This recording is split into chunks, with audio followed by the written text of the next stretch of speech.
Which New York Giants free agents not named Daniel Jones or Saquon Barkley should they keep, and which should they let go? We're going to talk about that coming up next on the Locked On Giants podcast. You are Locked On Giants, your daily New York Giants podcast. Part of the Locked On Podcast Network, your team every day.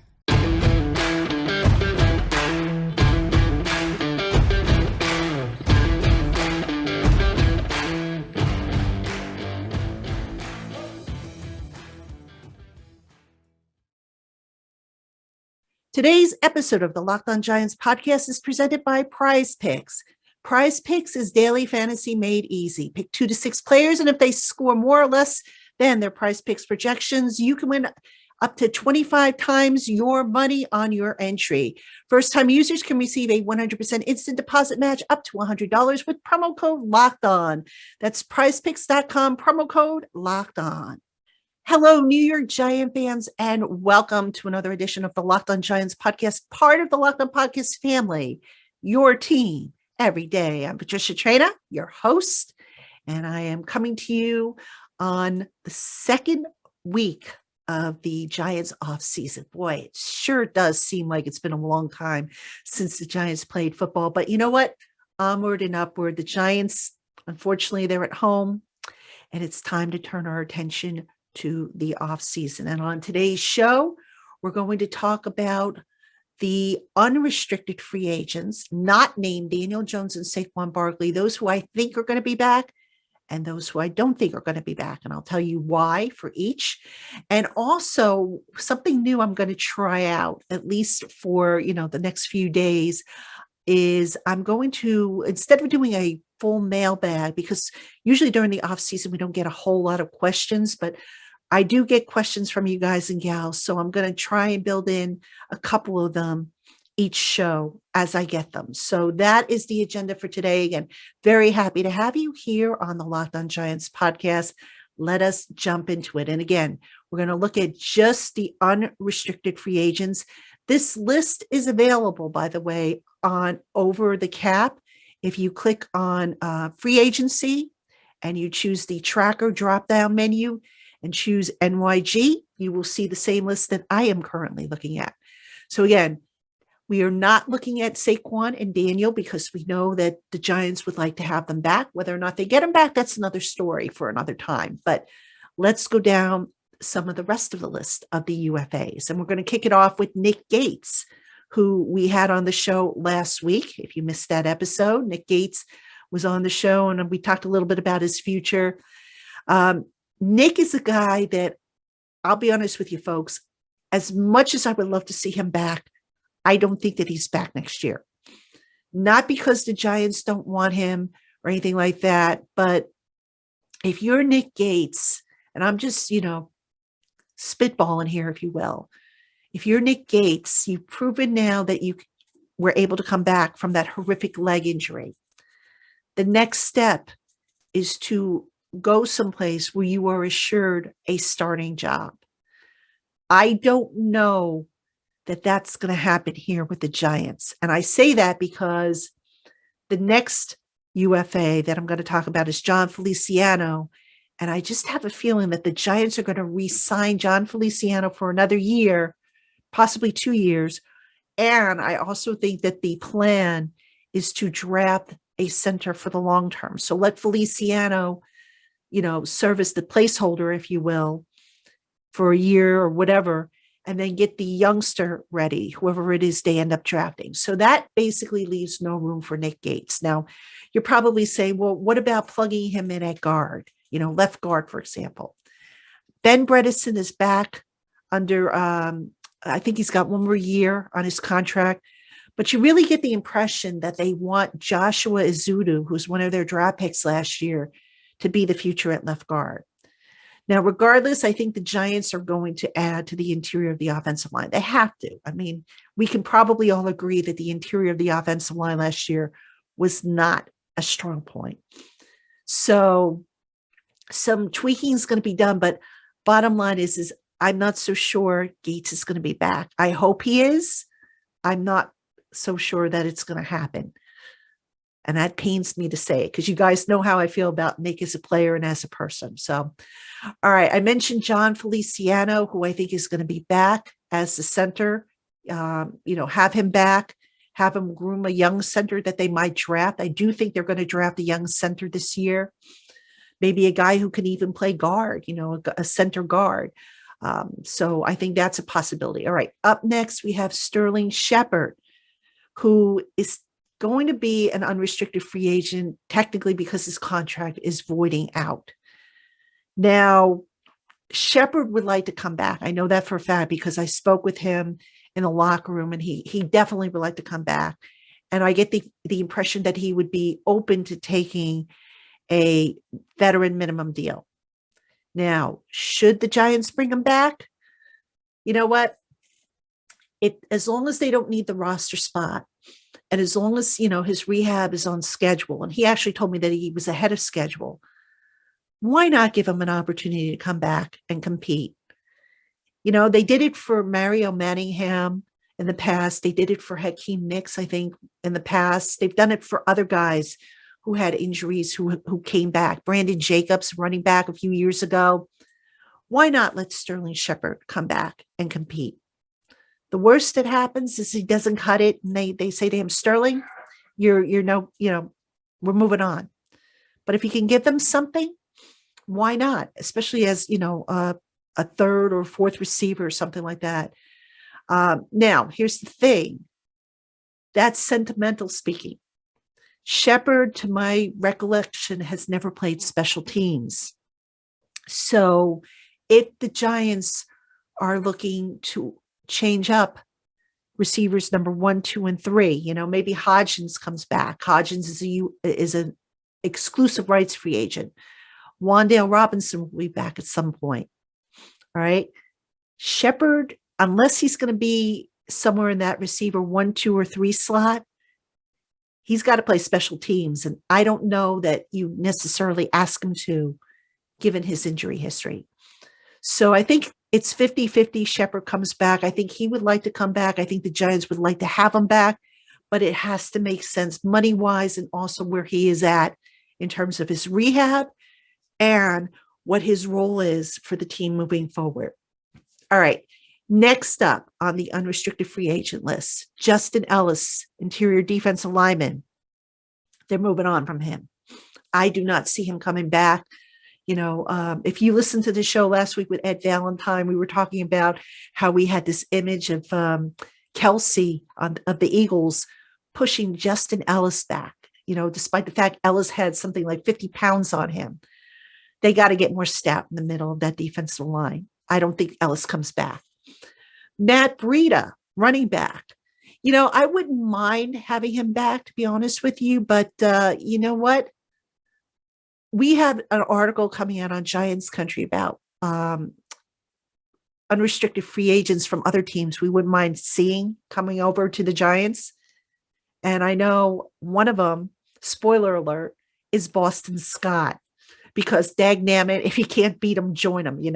That's what they always say. And Boston Scott's always been a giant killer. And, but here's the thing, Breida, obviously a guy with connections to Brian Dable when they were in Buffalo. Not a bad running back, really not a bad running back. But the question is do you look to get younger? Do you could probably pick up a day 3 draft pick to serve as the backup to Saquon Barkley, assuming you get Saquon back.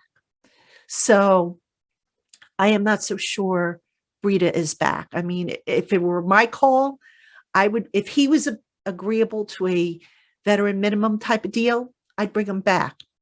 If not, I'd go draft. All right. All right. Next up, we have Jihad Ward, edge rusher. Now, Jihad Ward, this is going to be interesting because it's all going to depend on what happens with Wink Martindale, who, as you know, or maybe you don't know, and if you don't, I'll tell you, Wink Martindale got a second interview with the Colts for their head coaching job. Wink has said, wherever I go, I want Jihad Ward with me. Jihad Ward has said that he would go and play for Wink any day. If Wink gets the job out in Indianapolis, I could see the Giants, or I could see Jihad Ward following him out to Indy. Now, again, I am not convinced that Martindale and Kafka this year will get head coaching jobs. In the case of Kafka, just real quick, he had interest from the Panthers, who hired Frank Reich. He had interest from the Texans, who seemed to be really interested in 49ers defensive coordinator D'Amico Ryans. And he had interest from the Colts, who, as far as I know, have only requested a second interview of Martindale. So my guess is both coordinators are back. We'll see. I mean, if anyone's going to leave, it looks like right now would be Martindale, but I have a feeling he's back. And if he's back, I think Jihad Ward is back. All right, next up on the UFA list, Casey Kreider, long snapper. I think they maybe look to move on from Casey Kreider. He's getting up there in terms of tenure. You could probably get a younger and cheaper long snapper.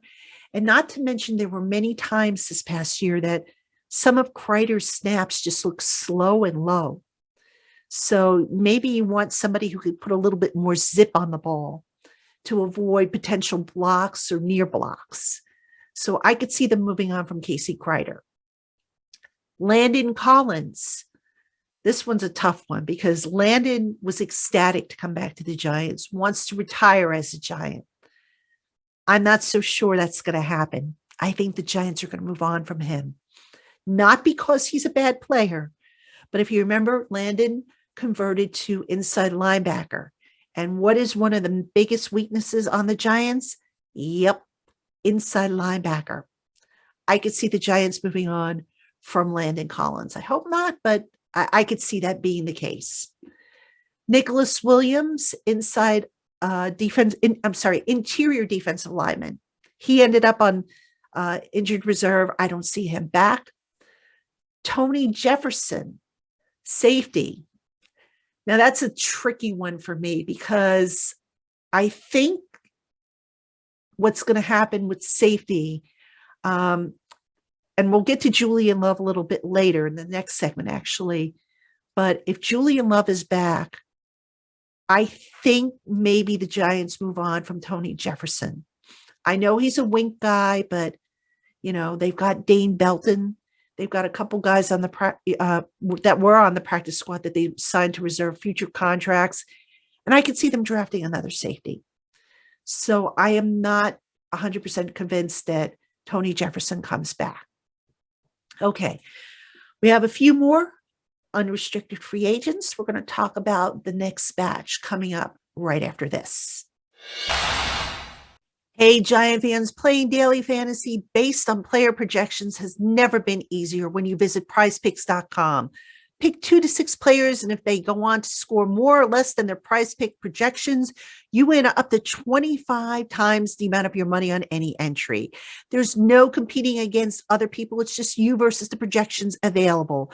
Prize Picks is currently operational in over 30 states and in Canada, and they offer projections on every sport. Entries can be made in 60 seconds or less, and Prize Picks offers safe and fast withdrawals. Download the Prize Picks app or go to prizepicks.com to sign up and play daily fantasy sports. First-time users can receive a 100% instant deposit match up to $100 with the promo code Locked On. Don't forget to enter that promo code Locked On at sign up. Hey, Giant fans, Locked On is heading to the Senior Bowl. Get inside analysis from the hosts that covered the NFL's next generation in college and find out which NFL draft boards these players will be climbing, all in one location. Subscribe to Locked On NFL Draft for nightly live shows from the Senior Bowl on Tuesday, Wednesday, and Thursday at 9 p.m. Eastern. All right, Giant fans, welcome back to the Locked On Giants podcast. I'm your host, Patricia Traina. Thank you so much for making us your first listen of the day, or if watching on YouTube, your first watch of the day. Just real quick before we continue on with our rundown of which UFAs I think are going to be back and which Giants UFAs will not be back. Coming up on tomorrow's podcast, the one and only Eli Manning will be with me. We're doing a interview. Eli's got a marketing initiative he's going to talk about, but we're also going to talk Giant football. I have a whole bunch of questions for Eli that I'm going to ask. So I'm really excited to have him on the program again because he always does such a great job when he comes on the Locked On Giants podcast. So that will be on tomorrow's show. And then later in the week, I have a brand new guest that's going to join me. This is somebody who, I didn't have on when he was kind of at the height of his popularity, but I got to know this young man. And I asked him if he wanted to do a live show with me because I do still want to do the Locked On Giants live whenever I can. And that doesn't mean that I'm replacing Dog and Tana. You can't replace those two, but I want to try and bring on some different guests for Locked On Giants live, even if we only do like an hour. But I reached out to Sam Prince, the young man who, if you remember last year, was the Make-A-Wish young adult who announced the Giants' first-round draft pick and who did so with such enthusiasm. So Sam is an up-and-coming podcaster. And one of the things I like to do is maybe give a platform to youngsters who are looking to become writers or podcasters. And Sam's got his own podcast. I mean, he's doing really well, but I've never had him on the show. I've always wanted to have him on. And I think he would be a really cool guest to have on. So that's going to be on Thursday. Announcement and details are coming forward. Coach Dean Clemens is supposed to be on with me. And most of all, cannot forget this. It is Senior Bowl week. So I am going to have on, I'm hoping to have on at any rate, Brandon Olson, who is the host of Locked On Gators, also does writing for me over at Giants Country. He's down at the Senior Bowl. So I'm going to get his take on what's going on as far as, who looks good for the Giants, who doesn't, and so forth. And I hope to have on Justin Pennick, one half of the dynamic duo over at Talking Giants. Justin's really good, not only with, evaluations, but with numbers. And we had Justin on around this time last year, and that was a really popular show. So lots coming up here on the Locked On Giants podcast. Really excited about it. Hope you will tune in. All right, let's get back to the list of UFAs. And then in the next segment, I'm going to pick a couple questions that were submitted to answer as part of the ongoing mailbag that we're doing here on Locked On. All right, so we left off with Tony Jefferson in the last segment. Up next, we have Richie James, a wide receiver. I see Richie James getting another contract. Whether he makes the roster, I don't know. But listen, Richie James, considering that, at one point it looked like he was going to be sent away after he had the ball security issues on punts, I could see him getting another contract, especially since he is the slot receiver, and Wan'Dale Robinson, who is also a slot receiver, probably won't be ready for the start of the season. I think right now he's a long shot to be ready. So you want to bring back Richie James, I think, as insurance, because he didn't do too badly, down the stretch. So I think he comes back. Punter Jamie Gillen, he was inconsistent. And I never quite understood why he didn't have competition last year for his job. Do I think the Giants bring him back? I could see it happening, but I could also see them bringing in competition. Gillen was too inconsistent, had trouble, didn't really he lacked touch on some of those shorter punts. Personally, I think they can upgrade that position, but he's got a big leg, and you don't give up on big legs. And by the way, I'm curious to see if the Giants make a coaching staff change on special teams, whether, T-Mac, Thomas McGahee decides to, move on, or Brian Dable decides that, hey, we need a little bit better production. I think we could all agree that special teams for the Giants the last few years hasn't been a strength. Not sure why, but hasn't been a strength. So I could potentially see something going on there. And with that, like I said, I could see a new punter being brought on board. All right, next UFA, Marcus Johnson, wide receiver. I think they move on from him. He'd be cheap, but I just don't see him hanging around. Jared Davis, inside linebacker. Now, this is interesting. This is a guy that the Giants wanted to poach off the Detroit Lions practice squad for the longest time. And Davis kind of, resisted. They finally got him, and he didn't look very good in the couple games that he played. But to be fair to Jared Davis, he was thrown into the deep end of the pool. So I don't think they give up on him. I think for depth, maybe they keep him around, bring him back on another contract. I could see that happening. But look, they've got to add to that inside linebacker group. I think we can all agree that is the case. I could see them potentially spending on a free agent inside linebacker. Tremaine Edmonds is a guy that I would keep an eye on with the Bills. If the Bills don't tag him or get him re-signed, that's the guy I would keep an eye on. So Davis, I would bring him back for maybe, for insurance, if you will, especially if Darian Beavers isn't ready to go for whatever reason, which he should be, but you never know with knees. And I think the Giants might even look to add to that inside linebacker group because that group was really thin and just not very effective. So, all right, next up on the list is cornerback Fabian Moreau. You know what? I would bring him back. If he's willing to come back on a cheap deal, I would bring him back. I do think the Giants need to upgrade at cornerback. I never really thought Aaron Robinson, who ended up on IR, was really a good fit for the outside. I figured he would be the big nickel cornerback that they really don't have.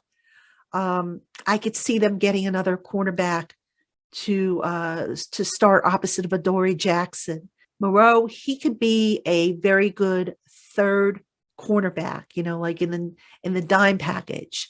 Not sure I would have him as a starter though. And I'm curious to see if the Giants draft a corner because Jackson is a guy who I don't know I think Jackson will be here this year, but beyond that, I think you got to start looking down the line and at the future. All right. Jalen Smith, inside linebacker.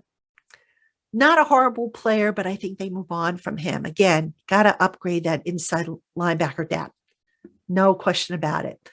Let's see. Darius Slayton, don't see him coming back. Slayton, delivered to a degree for the Giants, but he also had his struggles. And I think they can upgrade that position. I think, if Galladay had worked out, if Kadarius Toney had worked out, if Sterling Shepard hadn't gotten hurt, we wouldn't be having this conversation about Slayton. It would be a slam dunk that he's not coming back. There were drops and, the contested catches and all that stuff. I don't see Slayton coming back, especially considering he would be like one of the top receivers in a very weak free agent class of receivers. So don't see him coming back. Let's see. O'Shane Ximines, edge rusher. If they can get him on a short-term deal, I would bring him back. I would definitely bring him back, especially after what they went through with Ojulari and the injuries that he had this year. So can't hurt to have some depth. So I would look to bring him back. Last but not least of the free agent group, Julian Love. Love is a guy I think they want back. They had discussions with him over the bye week. I do think he wants to come back. I think they want him back. But here's what I'm concerned about. If Love is not signed by the start of free agency on March 15th, I'm not so sure he comes back because I do think that another team is going to come swooping in, make him an offer that he can't refuse, and he's going to leave. Now, I also think the Giants are probably going to want to upgrade at safety, add to that safety position. They've got Belton. They have Xavier McKinney, who is going to continue his rehab on his hand this offseason, but they could use some more depth at that safety position. So I could see them adding in some way, shape, or form if Julian Love is not brought back here. So he is the last of the UFAs. So I've gone through the entire list. All right. But we are not done here on today's episode of Locked On Giants. Stick around. I'm going to answer a couple of your mailbag questions coming up right after this. Hey, Giant fans, we're really excited about our new sports betting partner, FanDuel, the number one sportsbook in America. And if you're new to FanDuel, that's even better because they have so many great features that make betting on sports fun and easy. Download FanDuel now so that you can bet Super Bowl 57 with a no sweat first bet. You'll get up to $3,000 back in bonus bets if your first bet doesn't win. FanDuel lets you bet on everything from the money line to point spreads to who will score a touchdown. The FanDuel Sportsbook app is safe, secure, and super easy to use. Best of all, you can get paid your winnings instantly. So join FanDuel today at FanDuel.com/locked-on to claim your no sweat first bet on Super Bowl 57. That's FanDuel.com/locked-on. Make every moment more with FanDuel, the official sportsbook partner of the NFL. Hey, Giant fans, thanks again for making the Locked On Giants podcast your first listen every day. Subscribe to the Locked On NFL podcast and get daily conversations on the biggest NFL stories, plus in-depth analysis on the biggest games with the NFL's key predictions every Friday. And Monday, local insiders cover the weekend with game-to-game episodes. Locked On NFL, available on YouTube and wherever you get your podcasts.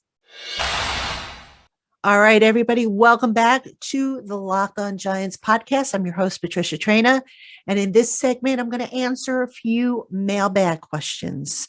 I'm going to try and do a couple, 2, 3 or so on every show, because I don't know if we're going to get enough in this, these next few weeks to really warrant a Twitter Tuesday or a Twitter Thursday. But the questions can still come in, obviously, and I'll take them and answer them to the best of my ability. So, all right, let's see. We are going to first pick up one from John Spielman, who asks, if Wink Martindale takes the Indy head coaching spot, do you think Steve Wilks is interviewed for the Giants DC? I don't know, John. I would think maybe they would want to try and promote Drew Wilkins if Wink leaves, but I could see Wilkins going with Wink to, wherever he ends up going. So, yeah, I don't know. I don't know. I mean, I'm trying to remember if Wilkes was interviewed at one point or another for Giants DC.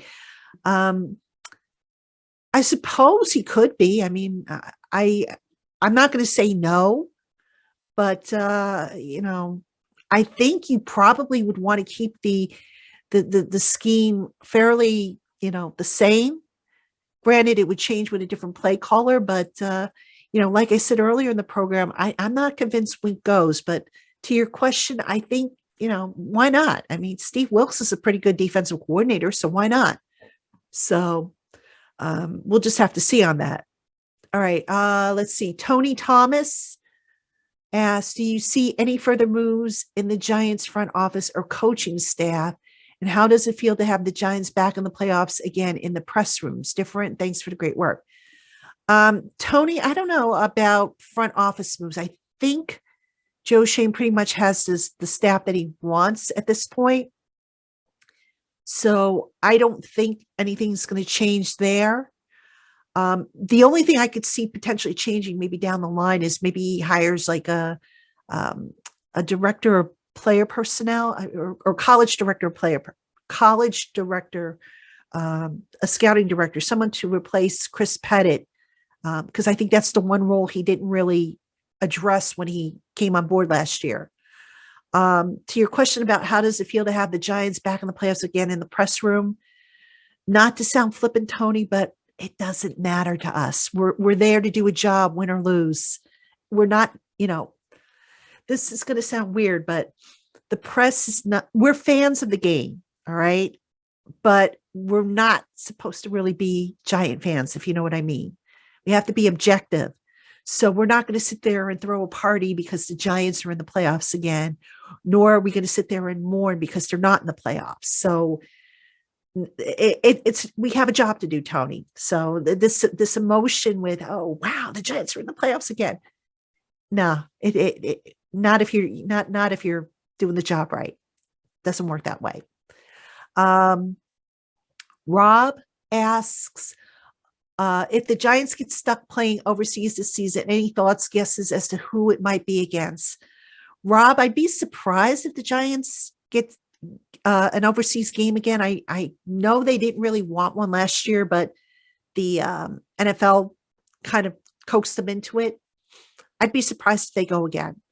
And I have no idea who it might be against. I mean, I know there's like 3 teams that have been announced as being international based teams as far as, getting a game overseas that the Giants are going to play. But I just don't think the Giants are going to go overseas. I'd be surprised. I really would. I know you would also ask me if it would be Giants, Jets, and I just don't think that's going to be the case. So let's see, Misunderstooder 9. What would be your guess for the position that would be the first pick in this year's draft for the Giants? Let's wait and see how free agency goes. Too soon to say. And the other thing is let's see how the draft class shapes up. This there's all-star games, there's scouting combine. I mean, you just can't approach it by saying, oh, they've got to draft a wide receiver right away, or they've got to draft an inside linebacker right away. Can't do that. You have to kind of see how the board shapes up. So right now I couldn't even give you a guess. And I am starting to get into the the draft prep. I'm in the early stages right now, but we're starting to get there. So let's see if there's anything else. Okay, so that covers all the Twitter questions that came in. So listen, keep those questions coming, whether you email them to me or you tweet them to me. The email information is in the show notes, and I'll try and include some of them on each show, here and there, whether it's just one or a couple or whatever. So do send those questions in, and I'll just, always happy to hear from you guys and gals. So, all right, folks, that's going to do it for us here on the Locked On Giants podcast. So I want to thank you so much for tuning in, making us your first listen of the day, or if watching on YouTube, your first watch of the day. Again, don't forget to tune in tomorrow. My special guest is former Giants quarterback Eli Manning. We're going to talk Giants. We're going to talk about his latest marketing initiative. Eli is always a great interview. I'm excited. I hope you are as well. See you tomorrow, Giant fans.